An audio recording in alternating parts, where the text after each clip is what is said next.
सच का जहां।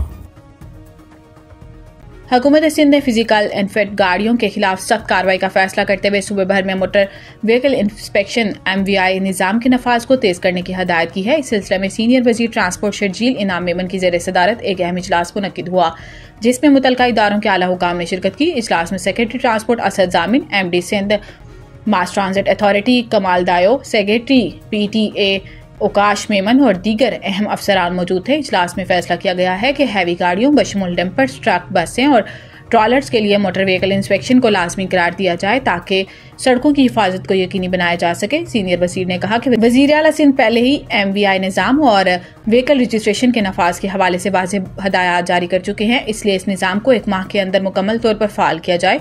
हुकूमत ने नफाज को मौसर बनाने के लिए कराची में 4 मकामात पर MVI सेंटर्स कायम करने का फैसला किया, जबकि हैदराबाद, सक्खर, लाड़काना, मीरपुर खास और शहीद बेनज़ीर आबाद डिवीजन्स में भी इंस्पेक्शन सेंटर्स बनाए जाएंगे।